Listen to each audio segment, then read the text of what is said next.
तो आपके ख्याल से मिसबा की कप्तानी को और स्ट्रेटजी को कैसे देखते हैं कि बिल्कुल राइट टाइम पे मैंने पॉइंट टेबल पर क्लिक किया है और अगले मरहले पर भी उनके जाने के चांसेस बहुत ज्यादा हो गए क्योंकि पॉइंट टेबल इस वक्त लीड कर रहे हैं। देखिए एक टाइम पे लग रहा है 5वें नंबर पे और पोजीशन पहले भी अभी तक आप देखें 5 मैचेस किसी टीम ने नहीं कंटिन्यूसली जीते, तो उन्होंने 4 है कंटिन्यू 5 मैचेस में वो सब जीत के अभी टॉप पे है। देखिए मिसबा से तो इसमें नो डाउट फर्क तो पड़ता ही है कप्तानी का, क्योंकि वो एक्सपीरियंस प्लेयर हैं और मतलब अगर आप टेस्ट क्रिकेट ले लें, वनडे ले लें, T20 ले लें, हर चीज़ में मतलब वो कप्तानी कर चुके हैं, तो इतना एक्सपीरियंस है उनके पास।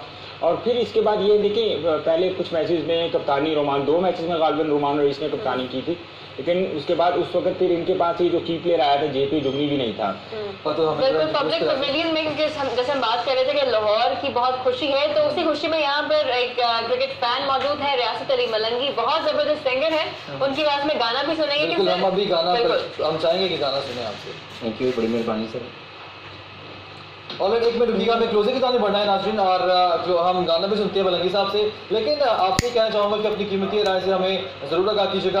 आपसे मुलाकात करते हैं हम अगले प्रोग्राम में, और इस मैच में भी हम बात नहीं कर सके हैं इस्लामाबाद और पेशावर पे, तो हम डिटेल में बात करेंगे अगले प्रोग्राम में कि किसकी गलतियाँ थी, खामियाँ कहाँ पे थी, पेशावर ज़ल्मे की और इस्लामाबाद की जो स्ट्रेंथ थी वो कहाँ पे थी। हम आते हैं मलंगी आपकी जानिब, गाना सुनते हैं आपसे।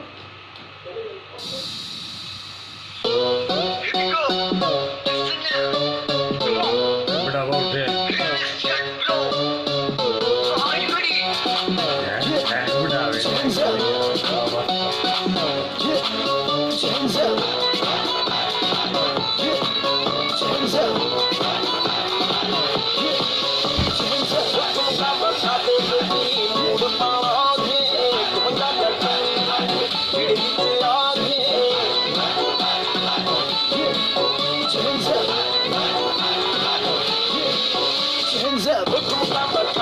up,